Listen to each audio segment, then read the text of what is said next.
뉴스 브리핑 시작하겠습니다. 지금 시간 2023년 9월 27일 수요일 아침 7시 7분을 막 지나고 있습니다. 방송 시작하기에 앞서서 시청자 여러분께 오늘도 구독을 꼭 눌러주십시오 라고 하는 부탁의 말씀을 드립니다. 구독을 한번 누르신 분은 다시 누르실 필요가 없습니다. 아침 뉴스 브리핑 시작하도록 하겠습니다. 오늘 아침 뉴스 브리핑의 제목을 여러분께 보여드립니다. 이재명 영장 기각, 윤석열이 직무유기 때문이다 라고 하는 것이 오늘 아침 뉴스 브리핑의 제목입니다. 이재명에 대한 영장이 기각됐습니다.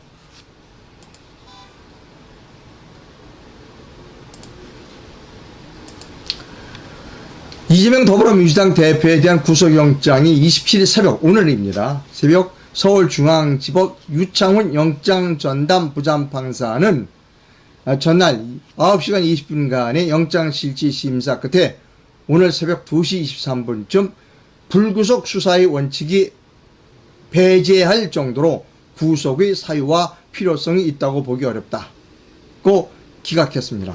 기각됐어요. 이재명은 풀려났습니다. 풀려나는 장면 여러분께 사진으로 보여드립니다.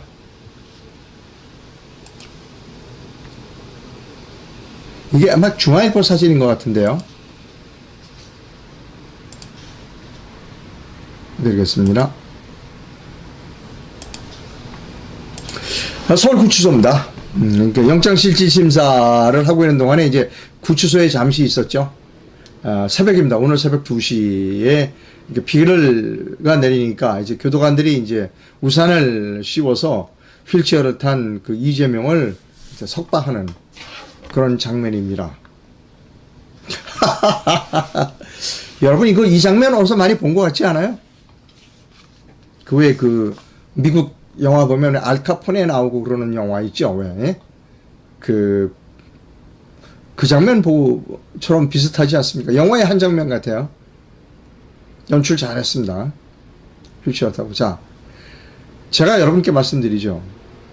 이재명이 이렇게 풀려나게 된 거는 윤석열이 때문입니다. 사람들이 저를 피네. 야, 이상도 너는 계속 윤석열이 때문이다. 윤석열이 때문이다. 라고 얘기를 하는데요. 예, 윤석열이 때문입니다. 윤석열이 때문이에요. 자, 보세요. 지금 이재명이 풀려나서 어떤 것이 예상되느냐. 피해 숙청이 예상됩니다. 이재명 더불어민주당 대표에 대한 구속영장이 오늘 새벽 기각되면서 일단 민주당은 최악의 상황을 피하게 됐다. 이 대표에 대한 수사, 기소, 재판은 이어지겠지만 당장 검찰과 이 1차전에서 작은 승리를 거둔 것으로서 당내에서 이 대표의 입지도 다시 타지는 계기가 될 것으로 보인다. 이와 함께 체포동의안에 찬성한 비명계에 대한 피의 숙청 작업이 벌어질 것이라는 전망도 나옵니다. 여러분 아까 알카포네 그 영화 얘가 얘기했죠. 피의 숙청까지 나옵니다. 이제 이재명이 체급만 더 키워준 거예요. 맷집만 더 세게 해준 겁니다. 제가 옛날에 이런 말씀을 드린 일이 있습니다. 시간은 이재명의 편이다. 이재명은 이제 공천권을 마음대로 행사할 겁니다. 윤석열은 이제 윤석열이가 원하는 뭐 검사가 30명이 들어가니 뭐 이런 얘기를 해요. 그 공천을 받지 못한 사람은 떨어져 나올 겁니다. 어디가 분당한다? 국민의힘이 분당될 가능성이 커요. 이재명이가 분당될 가능성보다 국민의힘이 분당될 가능성도 큽니다. 자, 제가 왜 윤석열이 책임이냐라고 하면 처음부터 말씀드린 윤석열이 대통령 취임하자마자 4.15 부정선거를 수사하라고 얘기했습니다.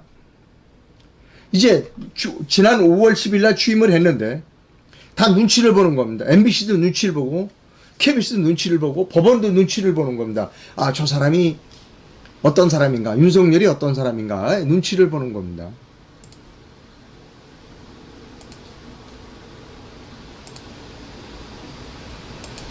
근데 파악했어요. 아, 저 사람이 근본적으로 사법 카르텔을 개혁할 의지가 없는 사람이라고 하는 거를 다 알았어요. 저 사람이 4.15 부정선거를 수사하면 완전히 이 판을 뒤집을 수 있다. 대한민국을 깨끗이 만들 수 있다. 라고 하는 것을 알았지만 그 사람이 그렇게 대한민국을 깨끗이 만들 의지가 전혀 없다는 것을 다 알았어요. 사법 카르텔들이 다 알았습니다. 김명수도 알았고 대법관들도 다 알았고 중앙 그 지법의 판사들도 알았고 다 알았어요. 아, 이제 마음대로 하면 된다라고 하는 겁니다. 그것이 오늘날 이재명과 같은 이재명이 아까 영화에서 보셨죠? 무시한받고 알카포네처럼 영화에 나오는 것처럼 풀려나는 장면 보셨죠? 이분은 이 장면이 뭐냐? 지금 해외 순방하는 장면입니다. 이분은 국가를 기본적으로 개혁하겠다라고 하는 기본적인 생각이 없어요. 그리고 어떻게 밖으로만 돌아요. 제가 여러 번 말씀드립니다. 바깥에 나가서 외교를 하는 것이 잘못됐다는 게 아닙니다. 바깥에 나가서 외교를 하는 것보다 더 중요한 거 국내 문제이고, 국내에서 가장 중요한 것은 사법 카르텔을 척결하는 겁니다. 사법 카르텔을 척결하는 가장 좋은 방법은 4.15 부정선거를 수사하는 방법입니다. 왜냐? 우리나라 중앙선거관리위원회뿐만 아니라 각급 선거관리위원회의 장이 판사입니다. 그리고 소송, 선거무효와 당선무효 소송은 대법 1심입니다. 대법관들입니다. 4.15 부정선거를 수사하면 증거는 차고도 넘치니까 수사에 착수만 하면 금방 다 대한민국을 깨끗하게 청소할 수 있음에도 불구하고 그걸 안 했어요. 직무유기를 한 겁니다.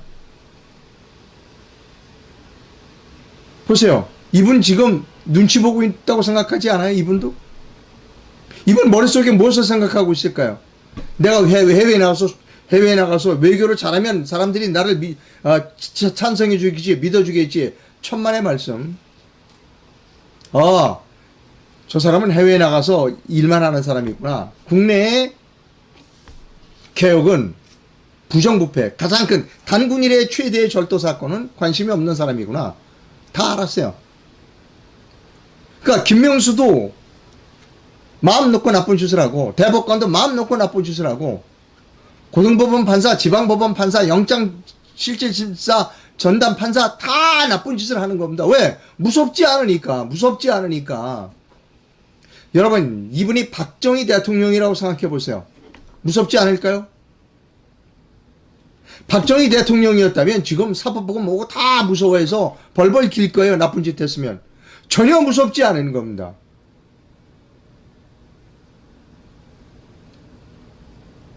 그러니까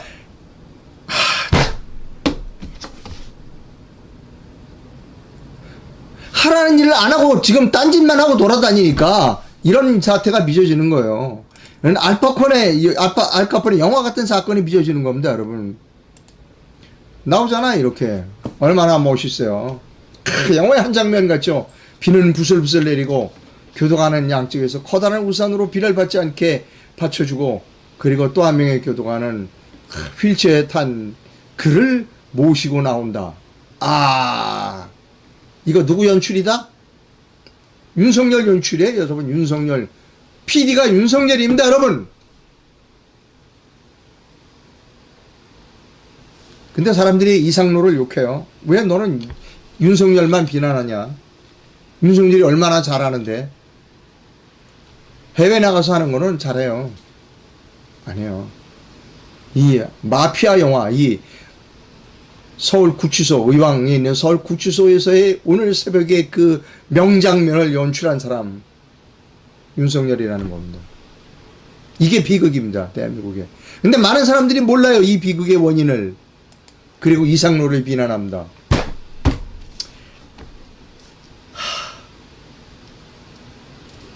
자, 박주현 변호사의 견해를 여러분께 소개해 드립니다. 결국 부정선거 수사밖에 없다. 권순일, 김명수도 소환해서 즉시 수사하라. 이게 박주현 변호사의 오늘 새벽 페이스북 글입니다. 자, 10월 3일 날 오후 2시에 서울시의회 본관 앞에서 시위가 있습니다. 개천절 부정선거 규탄 집회가 열립니다. 윤석열 정부는 당장 부정선거 수사하라는 겁니다. 여러분, 시간 있으신 분은 10월 3일 서울시 의회 본관 앞에 두십니다. 오셔서 윤석열 부정선거 수사해! 라고 목청을 높여야 한다는 겁니다. 이분이 부정선거인지 모를까요? 이 사람도 서울대학 나오고, 서울대 법대 나왔어요. 법대. 딴 대학도 아니야. 서울대 법대. 그리고 고등고시 패스했어. 물론 9년 99, 9번 재수했다고 하긴 하더만. 그리고 검찰총장까지 해서 박근혜 대통령은 수사팀장이 했고 검찰총장까지 했는데 이게 지금 들고 있는 배추인트 표지가 이게 부정선거를 모를까요? 이분이? 모를까?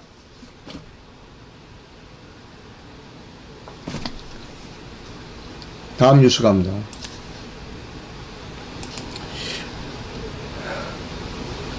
여러분, 그 영화가 또 만들어졌어요. 왜? 더 카르텔.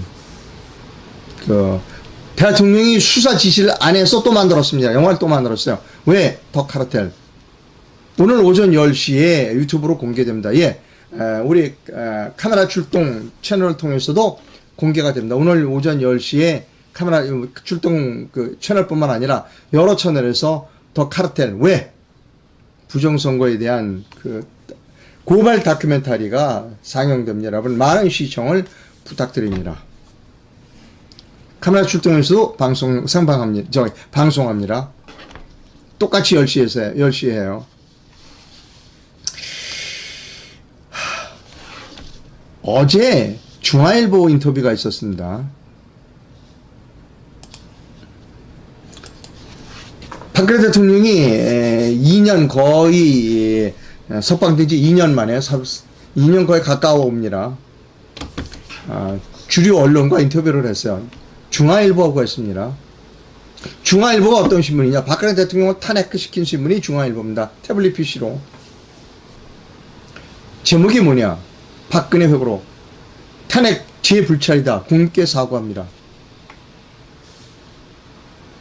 어제 이 방송을 제가 해드리고 찬성과 반대, 저의 이상로에 대한 찬반이 완전히 갈렸습니다. 그래 맞아.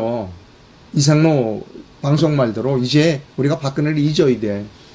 완전히 다 죄를 뒤집어 썼잖아 라고 하는 사람이 있는가 하면 아니야, 이상로 너는 엉뚱한 짓을 하고 있어. 박근혜 대통령은 어제 인터뷰 잘한 거야.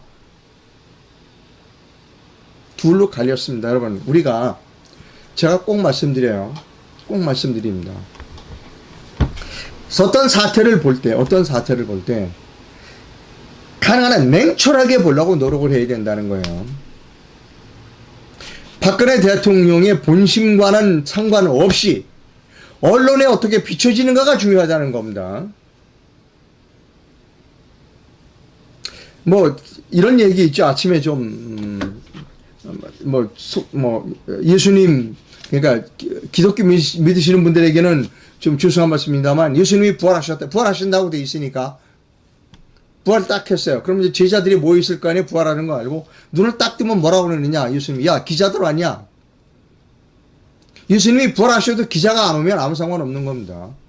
박근혜 전 대통령이 어떤 마음을 가지고 있느냐, 어떤 속내를 가지고 있느냐 보다 더 중요한 게 언론에 어떻게 보도가 되느냐가 더 중요하다는 겁니다. 언론에 보도된 거, 중앙일보 보도된 거는 탄핵은 내 불찰이라는 겁니다. 여러분, 탄핵은 내가 잘못해서 탄핵이 일어났다는 거입니다. 여러분, 제가 여러분께 말씀드리고 싶은 거는 박근혜 대통령이 속내와는 상관없이 언론에 비춰지는 모습은 박근혜 대통령은 탄핵은 내 불찰 때문에 일어났다. 내 탓이오로다 라고 했다는 겁니다. 그럼 어떻게 되느냐? 탄핵은 박근혜가 잘못해서 이루어진 거야. 탄핵은 정당했어. 이겁니다, 여러분. 근데 태극기를 들고 탄핵 무효를 외쳤던 사람들이 이걸 몰라. 아니, 이상로 나쁜 사람이야. 기자를 30년씩이나 했다는, 40년 했다는 사람이, 이거 기사도 제대로 읽을지 몰라? 대표적인 걸 여러분께 보여드립니다.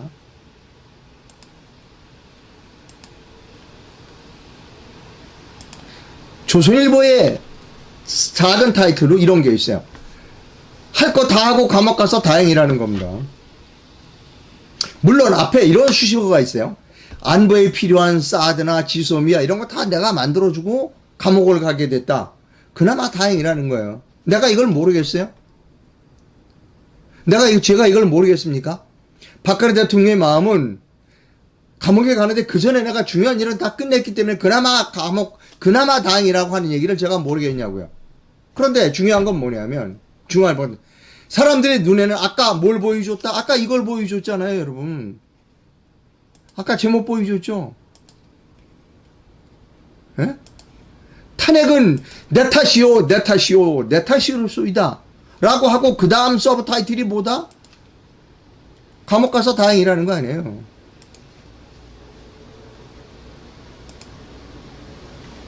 사람들 눈에는 이게 안 들어와요.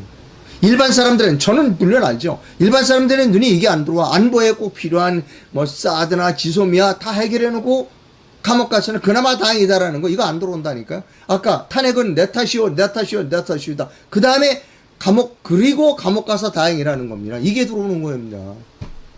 자, 어떤 분이 저를 나무라하셨어요. 그분의 글을 여러분께 소개해 드립니다. 아까 방송을, 이상로 방송을 봤는데 이 부분에 대해서만 좀 언급을 하자면 이게 뉘앙스의 차이인데, 박근혜 전 대통령이 그 정도로 바보 천치일까요? 박근혜 전 대통령이 탄핵 추진 당시 국가 안보를 위해 지소미아 협정을 체결하고 감옥에 들어가서 다행이라는 의미로 이상로 기자님이 받아들이는 그런 의미가 아니라 박통의 힘으로도 도저히 파괴할 수 없었던 그 탄핵의 광풍 속에서 우리 안보에 굉장히 중요한 협정 체결만이라도 할 수 있었다는 게 다행이란 뜻 아닐까요? 그것마저 못하고 감옥에 갔다 하면 그 이후에 들어올 정권은 도저히 추진할 수 없었던 일이네, 이 말이지요. 라는 겁니다. 이분이 말이 틀렸다고 제가 하는 건 아닙니다. 자, 여러분. 중요한 게 있습니다. 박근혜 전 대통령이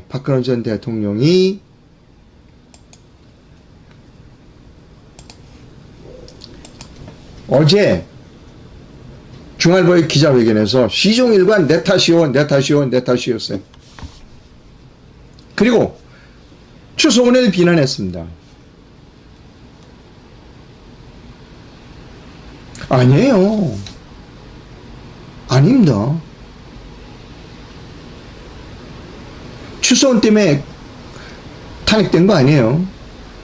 기본적으로 박근혜 전 대통령은 착각하고 있는 부분이 있어요. 무엇을 착각하느냐? 이것을 착각했어요. 헌법 84조를 착각했어요.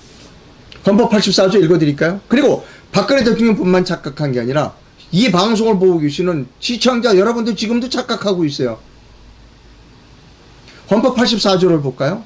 대통령은 내란 또는 외환의 죄를 범한 경우를 제외하고는 재직 중 형사상의 소출을 받지 아니한다. 박근혜 전 대통령이 내란 또는 외환의 죄가 있었습니까? 기소 내용에? 박근혜 대통령이 내란 또는 외환의 죄를 범했나요? 없잖아요. 그런데 왜 소출을 받았죠? 박근혜 전 대통령이 착각하는 게 뭐냐면 자기는 최소원이 때문에 탄핵됐다고 생각하는데 최소원이 때문에 내란과 외환의 죄를 범했나요? 여기서 박근혜 전 대통령을 좋아하시는 분에게 제가 계속 여쭤보고 싶어요. 최소원이 때문에 내란과 외환의 죄를 범했나요? 박근혜 전 대통령이? 아니에요. 박근혜 전 대통령은 내란과 외환의 죄를 범한 일이 없어요.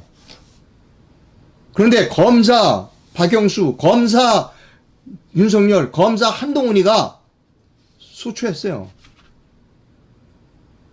내란과 외환의 죄를 범하지 않고 소추했어요. 헌법을 어겼어. 누가 잘못이다? 박영수, 윤석열, 한동훈이에요. 박근혜 전 대통령은 이것을 얘기했었어야 돼요. 나는 내란과 외환의 죄를 범한 일이 없어. 그런데 그들이 나를 소추했어. 헌법을 위반한 거야. 이 얘기를 했었어야 되는 거예요. 태블릿 PC? 가짜라고 그랬죠. 태블릿 PC에 내란과 외환의 죄를 범한 게 들어가 있나요? 없잖아요. 다시 박근혜 전 대통령의 얼굴을 보여드립니다. 여러분, 박근혜 대통령을 아무리 좋아해도 사실은 사실대로 말해야 돼요. 이분은 헌법 84조를 잃어버렸어요. 머릿속에. 선서를 할 때 대통령 선서 나는 헌법을 준수하고 이렇게 했죠. 그 선서 내용을 잃어버린 겁니다. 그 선서 내용을 잃어버린 게 잘못이에요. 그게 불찰입니다. 무슨 얘기야? 내가 외란과 외환의 죄를 범했어? 잡아들였었어야 돼요. 박영수 잡아들이고 윤석열 잡아들이고 한동훈이 잡아들였었어야 되는 거예요. 헌법을 수호했었어야 되는 겁니다. 왜 그거를 우리가 박근혜에게 질문을 못 하나요?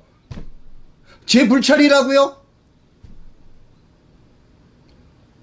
이런 얘기를 하면 안 되는 거예요. 좌파들하고 싸울 때 절대로 사과하면 안 돼요. 여러분, 이재명이가 사과한 거 들어보셨어요? 이재명과 박근혜의 차이요. 이재명이 풀려나잖아요. 사과 한마디 안 하니까. 이재명이가 어제 영증 실시 심사가 가지고, 여러분 뭐 어찌됐든 이렇게 심려를 끼쳐드려서 국민에게 죄송합니다. 이런 얘기 안 하잖아요. 그러면 감옥 가는 거 아니까.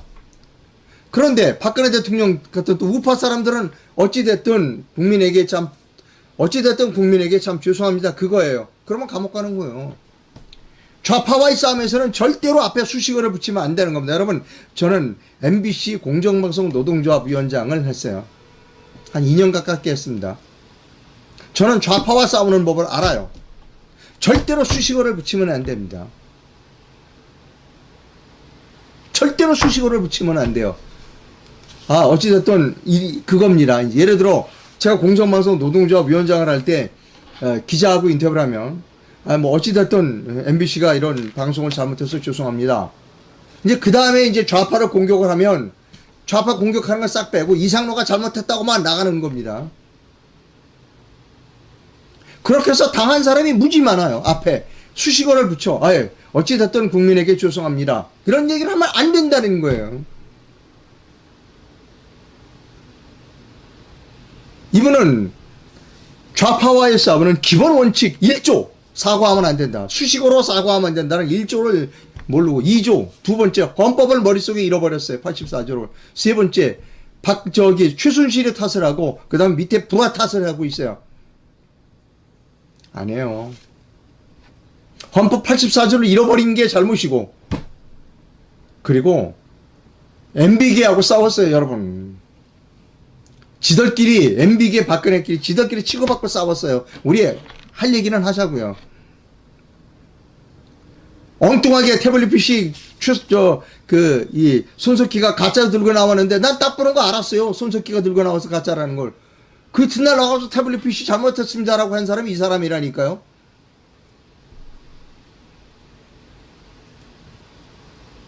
여러분, 박근혜 대통령을 좋아하고 사랑하고 연민을 느끼는 거는 이해해요. 이분은 대통령이었다는 겁니다. 대통령 헌법을 수호해야 할 의지를 갖고 있어요. 헌법을 수호해야 돼. 84조. 내란과 외환의 죄를 범하지 않은 경우에 대통령은 탄핵 형사소추 되지 않아요. 근데 왜 송소시되고 앉아있냐고요. 그때 헌법을 위반한 박영수, 윤석열, 한동훈을 잡아 넣었어야죠. 헌법 84조 위반으로. 그걸 안 하고 MB계하고 치격치격 싸우다가 이 모양 이 꼴이 되었고 국민들이 고생했잖아요. 여러분. 여기 들어왔어요. 이상로 고만하라. 아주 뭐 저에게 아주 그 쌍욕을 하시는 분이 있어요. 미안합니다. 계속 할 거예요. 박근혜 대통령을 좋아하고 연면하는 것과 객관적 사실과는 다르다는 겁니다. 여러분, 우리나라에서 가장 위험한 사람이 문빠예요. 두 번째 위험한 사람이 윤빠입니다. 그리고 문빠와 윤빠에 못지않게 위험한 사람이 박빠입니다. 자, 여기서 줄이고요. 그 다음으로 가겠습니다. 자, 아까 말씀드렸습니다. 사람은 견해가 다르다고 그랬어요. 자, 최원 교수님을 여러분께 전화 인터뷰를 합니다. 제가 20일 날 최원 교수님을 모시고, 인터뷰를 했습니다. 이상로의 깊은 인터뷰. 절대적으로 개헌을 막아야 한다는 제목의 인터뷰를 했습니다. 최원 교수님이 서울까지 오셔서 했어요. 최원 교수님과 전화 인터뷰 연결을 해서 지금 개헌, 며칠 전에 부산에서 개헌 공청회가 있었어요. 최원 교수님하고 이제 아침 새벽에 제가 전화를 드렸습니다. 제가 7시 한 반쯤 전화를 드리겠습니다. 그러면 통합시다. 최 교수님도 저한테 부탁을 하셨어요. 박근혜 대통령에 대한 언급을 좀 하게 해달라. 예. 제가 최 교수님한테 부탁을 드렸습니다. 저하고 견해가 다르신 것 같은데 시간은 드리겠습니다. 라는 겁니다. 자, 여러분. 자, 최 교수님을 지금 연결합니다. 두 가지 섹션입니다. 첫 번은 지금 개헌 논의가 어떻게 진행됐고, 개헌 공청회가 지금 지방을 돌아다니면서 개헌 공청회에 대한 이야기를 듣고, 두 번째, 최 교수님께서 저한테 꼭 박근혜에 대한 견해를 질문해달라는 부탁을 하셨어요. 저하고는 견해가 다를 겁니다. 시작합니다. 사람은 견해가 다를 수 있습니다. 자, 최 교수님 전화로 연결하겠습니다.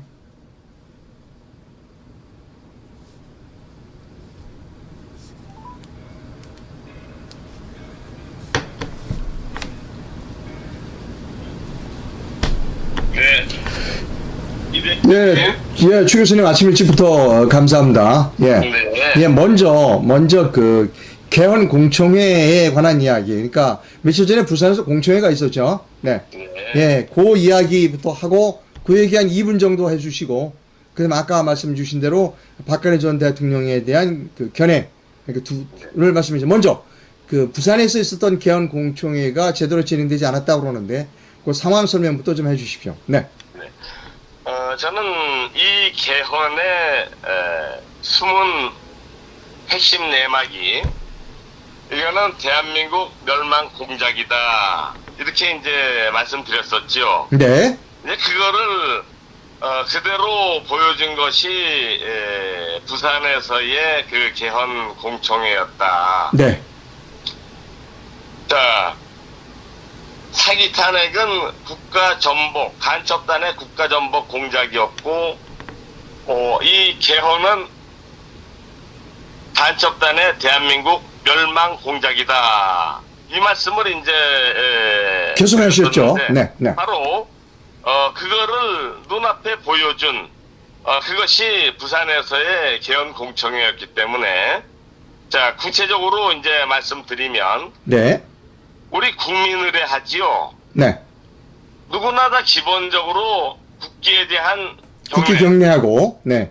애국가 제창, 네. 요즘은 사절까지 하죠. 네. 순국 선열에 대한 묵념. 네. 조국 영령에 대한 묵념 하지요. 네. 그런데 국기에 대한 경례, 그 다음에 애국가 제창, 그 다음에 묵념을 다 안 하고 애국가 제창과 묵념을 생략하고 그냥 공청회를 하겠다. 아주 뭐 당연한 듯이 네. 그딴 식으로 하기 때문에 제가 일어나서 제대로 국민 의례해라. 네. 올바로 똑바로 해라. 네.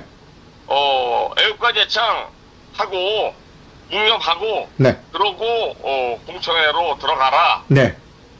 분명하게 아주 요구를 하셨군요. 엄격히 요구를 했거든요. 네. 뭐 톤이야 이제 좀 소리가 원래 크니까. 네. 네네. 예. 그런데도 안 하겠다 이겁니다. 아하. 그러면 우리가 그렇게 이제 제가 그렇게 얘기하니까 이제 많은 분들이 거기 오셨던 분들이 다들 이 애국자님들이 근데 그 애국가 제창 당연히 해야지. 이렇게 다 많은 분들이 요구를 하셨는데도 굳이 그거를 안 하겠다고. 네. 아주 그 표정 자체가 너무 뻔뻔스럽게 이렇게 네. 나오는 거가 동영상에 다 잡혀 있습니다. 이게. 아하. 네. 네. 네. 이러니까는 이거는 얘기가 차원이 다르다 이게. 네. 응? 이거는 완전히 거부하는 거다. 네. 이게 거부하는 그런 뻔뻔스러운 이런 장면이 한참 그게 동영상에도 다 보여지고 있잖아요. 네. 그래서 우리는 절대로 용서 못한다. 네. 너희들이 이따위지 차는 거는 너희들의 이런 뻔뻔스러운 이 애국가 제창 거부, 네. 순국 선열에 대한 묵념 거부, 네. 이런 거는 너희들이 지금 간첩단이 대한민국 멸망 공작으로 개헌 공작을 하고 있다고 하는 거를 그대로 보여주는 거다. 네. 이따위 공청회 이러면 안 돼. 네. 아하. 이런 거는 당장 이거는 중단으로 집어쳐라. 네. 우리는 당당하게 그런 요구 하잖아요. 네. 이게. 자, 그래서 결국에는 이제 우리 부산의 애국 시민들, 네.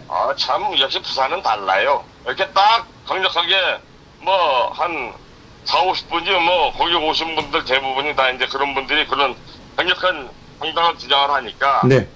마지못해 뭐 애국가를 그러면 하겠습니다 하고 했는데 네.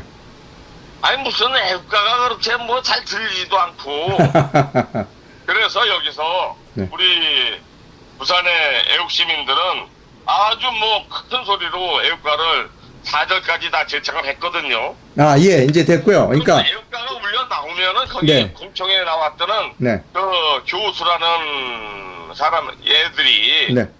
그 애국가가 다 일제히 다 일어나서 애국가 제청을 하면은 거기에 따라야 되잖아요. 네. 뭐 그런데 거기서 또 조중에 앉아버리고 이러니까 이제 거기서 부산 시민들이 저거 대한민국 교수 맞냐 저거 막 이렇게 야단도 막 치고 네. 이렇게 된 거는 부산시장에서 부산시에서 이따위로 노상해왔기 때문에 이런 거 아니냐 이거. 네. 부산시장 이거 책임져라. 네. 막 이러면서 이제 뭐 이렇게 아주 뭐 그냥 부산 시민들 폭발을 했죠. 예, 그래서 이제 개헌공청회가, 잠깐만요. 그래서 개헌공청회가 결국은, 개헌공청회가 결국은 파행됐군요. 예, 그래서 예. 그냥 다 공청회 시작도 못하고 그냥 다 지네들이 알아서 뱀처럼 도망가 버리죠. 예, 자, 이제 아까 저에게 질문해달라고 부탁한 부분으로 넘어가겠습니다. 네. 예, 어제 아침에 중앙일보에서 박근혜 전 대통령에 대한 그 인터뷰 기사가 좀 길게 나왔어요. 예. 네. 어제 그 중앙일보 기사 보셨죠? 예. 예, 거기에 대해서 우리 네. 최 교수님의 견해를 좀 한 2분 정도만 말씀 주십시오. 네. 네. 우리 이상로 대표님의 이 방송은 참 좋은 장점을 가지고 계신 게 뭐냐면 자신과 다른 의견도 이렇게 아주 공정하게 이렇게 소개하고 말씀하시는 이거 참 이상로 대표님 방송의 큰 장점입니다. 감사합니다. 아주 드물어요, 이런 방송. 자, 여기서 이제 어저께 기자회견의 핵심은 네. 어디 있냐면 네. 박근혜 대통령님이 정치 차원과 국가 차원을 딱 구분해서 말씀하셨죠. 네. 여기에 가장 모든 메시지가 국민에 대한 메시지가 들어있는 겁니다. 네. 저는 윤석열이 서슴치 않고 그냥 고려 연방제 개헌 공작 간첩단이라고 이렇게 얘기하잖아요. 그렇게 저는 당연히 모든 근거 가지고 다 그렇게 얘기를 이제 이상로 대표님 방송에서 얘기했는데 윤석열이 쪽에서는 박근혜 대통령님을 어떻게든 어떤 유인을 하든 속이든 아니면 좀 압력을 넣든 해서 자기하고 손잡는 쪽으로 네. 해서 뭐 총선도 치러보고 뭐 이런 쪽의 어떤 시도를 하여튼 굉장히 많이 한 거 우리는 알고 있어요. 네, 네, 예, 네. 박근혜 대통령이 한마디로 뭐 택도 없다. 거기에서 박근혜 대통령님은 자기는 이런 총선 이런 정치에 관심 없다. 네. 여기에 참여할 가치가 없다. 네. 여기에 네. 말하자면 이거는 사기 탄핵, 간첩 문재인 정권, 그리고 4.15 부정선거 가짜업체 이렇게 이어져 가지고 그 연장선상에서 지금 총선과 개헌 다 공작하고 있는데 네. 이런 총선에 이런 정치판에 박근혜 대통령님이 뭐 나도 여기서 그러면 한 다리 끼어서 이렇게 하실 분 절대 아니거든. 네. 벌써 사기 탄핵, 뭐 간첩 문재인 정권, 부정선거 가짜업체 본인이 알고 계시니까 여기에는 총선 자기에는 여기에 아무런 의미 없다. 네. 이런 정치 속칭 말하는 통칭 네. 이런 정치 과정은 아무런 관심이 없고 총선 자체가 아무런 의미가 없다. 네. 당연히 그러니까 여기에 저 전에 친박인가 하는 사람들, 네. 친박 없다 이러시잖아요. 네. 그리고 정치에 관여 안 하시겠다. 네. 이런 총선, 의미 없는 총선, 이 국민 속이기, 네.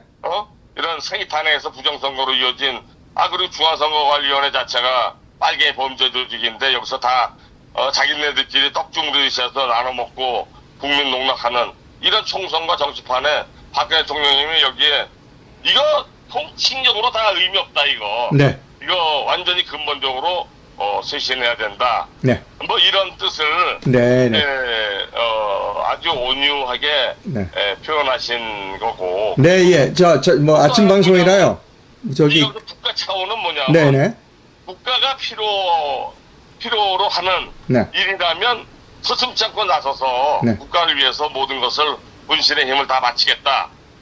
개헌 절대 안 된다 이 말씀입니다. 예, 알겠습니다. 저는 그걸 너무 잘 알아요. 네네네. 왜냐하면 예. 헌법 3조 역토조항을 네네. 절대 지켜야 된다고 네. 정치권에서 벌써 네. 홍준표가 뭐 헌법 3조 역토조항을 네. 뭐 없애야 된다 어쩌다 이런 헛소리 할 때 네. 그 2012년도 대통령 후보 경선에서도 무슨 정신나는 소리 하냐. 헌법 3조 역토조항 절대 지켜야 되고 네. 지금 이 개헌판 간첩단의 개헌판의 그 핵심 내막은 고려 연방제 개헌 여긴데 이거는 헌법 3조 영토조항을 없애려고 하는 간첩단의 그 수십 년에 걸친 공작인데 예. 이거는 절대 용납 안 한다. 예, 이제 잘 들었고요.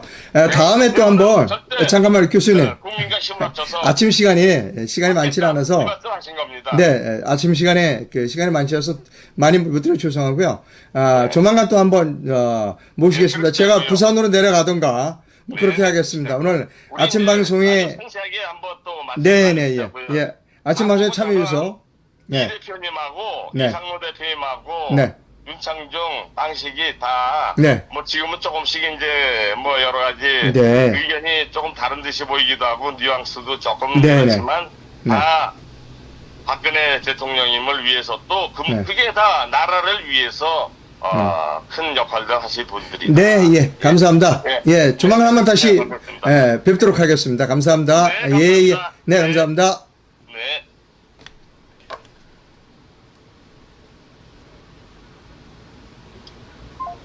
예, 여러분, 최원 교수님과 견해를 좀 주고받았습니다. 잘 들으셨을 거라고 생각하고요.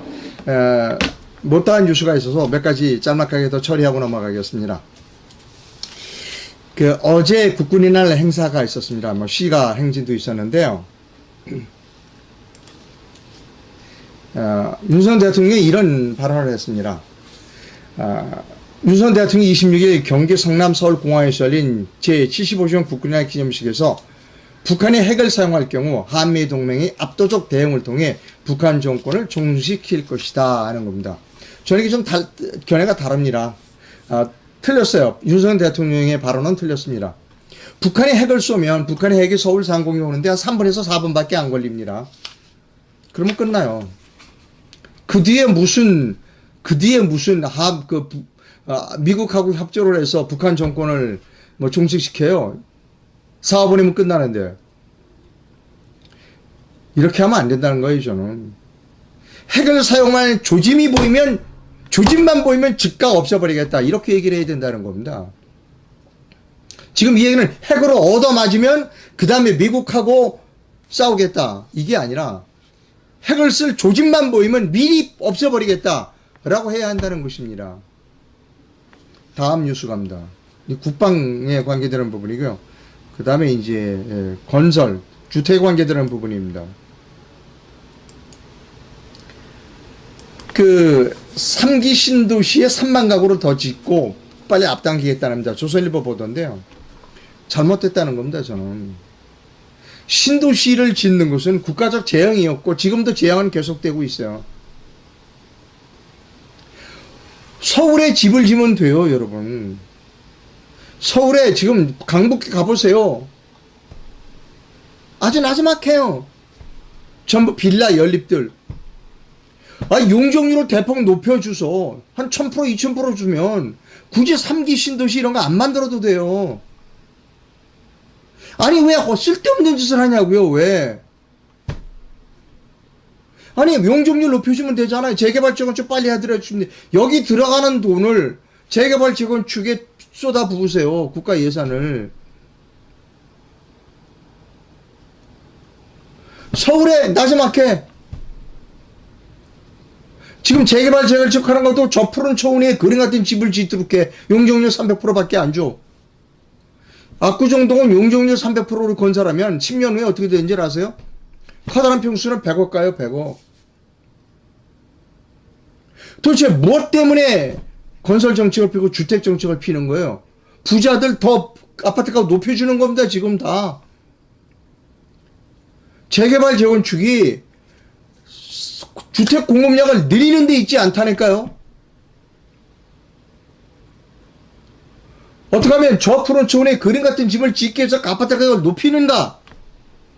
이게 우리나라 재개발 재건축이 지금 정책이에요. 그럼 어떻게 돼요? 서민들은 또 제 먼 데로 가야 돼. 신도시 더 먼 데로. 과감하게 용적률을 높여주세요. 서울에. 그러면 해결돼요. 용적률은 누구의 권한이다? 서울시와 국가의 권한이 아니에요. 지역 주민의 권한입니다. 여기 제가 살고 있는 목동에 지금 매일 프랜카드 붙어 있어요. 신도시 재건축 때문에 큰일 납니다. 용적률 300%로 재건축하면요. 인플레이션 때문에 10년 후에 입주할 때 건설비 때 폭등 때문에 큰일 납니다. 큰일 나. 지금 벌써 몇 년 전에 재개발, 재건축 추진하다가 건설비 높아져서 주저앉은 데가 서울 시내 많아요. 자, 여기까지 하겠습니다. 또 교육에 관합니다. 그러니까 교육, 국방, 건설, 이제 교육에 관계되는 부분입니다. 조선일보에 이 칼럼이 하나 실렸습니다. 이영선 연세대 명예교수이십니다. 이분이 뭐라고 하냐면, 제발 교육부가 간섭하지 말라는 겁니다. 대학에서 마음대로 학생을 뽑아라. 대학에서 마음대로 학과를 만들고 마음대로 뽑게 해주면 된다. 왜 교육부가 여기 하나 무용학과 5명 뽑고 저기는 체육학과 3명 뽑고 여기 피아노학과 2명 뽑고 왜 그 짓을 하고 있느냐. 제 주장은 똑같습니다. 내비로 들어가는 겁니다. 자, 며칠 전에 한 달 전인가요? 크게 보도가 났어요. 고등학교 선생님들한테 설문조사했더니 고등학교 지금 선생님들이 뭐라고 답한 줄 알아요? 지금 현재 내 교실에서 수업 받고는 고등학교에서 25%만 수업을 하고 나머지 사람 3분의 2는 자거나 딴짓한다. 여러분 제가 거짓말하는 거 아니에요. 고등학교 선생님이 그렇게 얘기했어요. 25%만 수업을 따르고 나머지는 자거나 딴짓한다. 다른 공부도 하고 딴짓한다는 거예요. 그럼 그동안 고등학교 교육을 왜 하고 있어요? 항상 주장하잖아요. 고등학교 교육을 받을 필요가 없는 학생은 직접 대학으로 가게 하라는 거예요. 우리나라 대학, 고등학교 안 나오고 가도 되는 학과 무지 많아요. 그럼 대학에 교양 과목이 있어요. 대학을 4년 만에 졸업할 필요 뭐 있어요? 부족하면 5년, 6년 받으면 되죠. 왜 쓸데없는 교육을 시키느라고, 야, 너 고등학교 가. 가서 자든 딴짓하든 그냥 죽치고 있어. 하루 종일. 그게 무슨 낭비예요. 무슨 고문이야. 그런 학생들은 그냥 대학을 가게 해요. 자기가 마음대로 골라서 교양 과목도 하고 그러면 되잖아요. 왜 교육부 장관이 너는 왜 교육 카르텔이 이건 교육은 준엄한 거야. 공교육이야. 받아. 학교 가서 자던 딴짓하다 일단 고등학교 가. 이게 뭐하는 코미디예요, 여러분? 이게 뭐하는 코미디야? 카르텔? 이게 공교육 카르텔입니다, 여러분. 그 애가 공부를 하든 말든 그 애의 장래가 어떻게든 상관없어. 공교육이야, 공교육. 나는 학교 선생님이야. 받아. 이걸 한 못 고쳐요? 제가 국방, 건설, 교육에 대해서 말씀드렸습니다. 저는 지금 혁명을 추진하고 있습니다. 내년 4월에 제 기준으로 이러이러한 사람들이 국회에 가면 나라를 바꿀 수 있을 것 같다. 그런 사람들을 찾아다니면서 우리 손붙들고 같이 국회에 진입하자. 그래서 40-50명을 지금 만나고 있고 또 지금 이 전화번호로 계속해서 추천해 주신 분이 있어요. 여러분 추천 많이 해 주십시오. 그 다음에 정당을 만들었어요. 선택했어요. 지금 추석 전에 8개 정당이 통폐합을 했고 추석이 끝나면 10개 정도로 통폐합이 늘어날 겁니다. 정당을 저는 만들지 않았어요. 정당 만드려고 하려면 돈도 필요 없고 그 다음에 시간도 많이 소모됩니다. 기존에 있는 정당을 모으면 되잖아요. 그리고 아직은 말씀드릴 수 없는 또 다른 내용의 일을 하고 있습니다. 언젠간 말씀드리겠죠. 자, 여러분. 저는 독립언론인입니다. 제가 옳다고 생각하는 바를 여러분께 좀 강하게 주장해 드리고 있습니다. 그러나 이상로가 지금 올바른 일을 하고 있다고 생각하시면 이상로에게 적은 금전적, 자그마한 금전적 부분을 부탁드립니다. 해외에서 보내실 분은 페이팔 계좌를, 국내에서 후원해 주실 분은 기업은행 계좌를 이용해 주실 수 있습니다. 회원 가입은 영상 하단에서 해 주실 수 있습니다. 댓글이 들어와 있는지를 살펴보도록 하겠습니다. 저도 잠도깨비 벌써 3년이 넘었습니다. 어깨에 누우면 허리 통증은 없어지나요? 저는 그 매트를 쓰고, 저는 벽에를 하나 더 이 허리 부근에 놓고 있습니다. 벽에하고 방석을 더 놓고 있습니다. 저는 집중적으로 그 부분에 그 잠도깨비 혜택을 많이 보고 있습니다. 내부 간첩 하나 못 잡아놓는 이 정부, 믿음이 갈수록 멀어진다. 징그럽다. 앞전 정부 때는 속전속결로 사람을 잡아놓더니 지금은 사람을 잡아놓지 못한다는 겁니다. 윤석열 씨가 4.15 때 검찰총장이었다. 이 모든 사태는 지난 4.15 총선 선거 부정을 수사하지 않은 윤석열, 한동훈이 책임이다. 아주 정확하게 보셨습니다. 내년 선거는 누가 하는지 보자. 우파 국민들 열받아서 많이들 안 할 거다. 부정 안 잡고 가면 내부부터 투표 안 한다.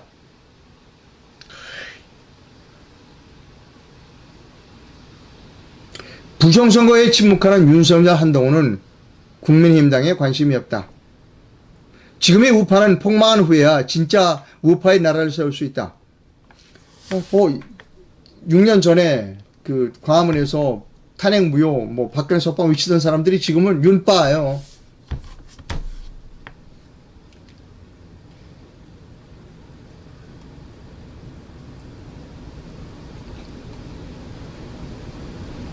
자, 저를 비난하시는 분도 있고, 저에게, 칭찬하시는 분도 있습니다.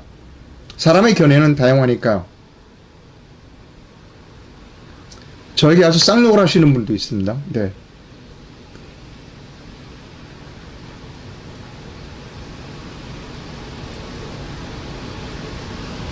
김정필 총재가 박근혜 대통령 창취하지 말라고 그랬다는 그런 이야기도 있었네요. 상당히 많은 댓글이 들어와 있습니다. 독일처럼 대학보다 고졸 출신으로 만들어야 제조업이 살아납니다. 예. 이 부분에 대해서 제가 말씀드릴게요. 중학교 나오고 너는 직업학교로 가라 이렇게 말하면 안 된다니까요. 우리나라는. 그럼 뺨 따고 맞아요. 너는 중학교 나오고요. 그냥 대학으로 가세요. 이렇게 얘기하면 되잖아요. 대학에서 직업교육 가르치면 되잖아요.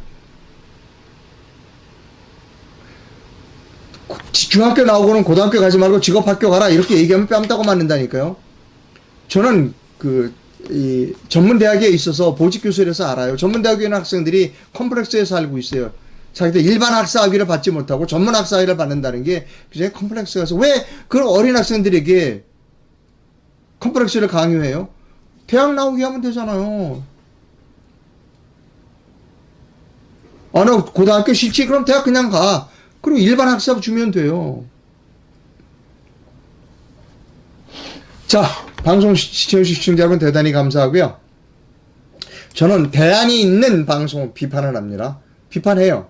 하지만 대안이 있게 비판한다는 겁니다. 그리고 비판을 할 때는 냉철해야 하고 그리고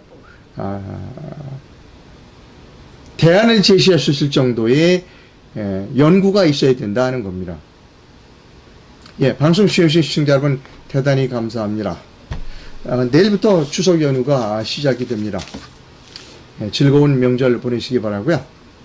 오늘 10시입니다. 오늘 10시에 더 카르텔 부정선거 다큐를 고발하는 더 카르텔이라고 하는 영화가 카메라 출동 채널을 통해서 방송됩니다. 많은 시청 부탁드립니다. 감사합니다.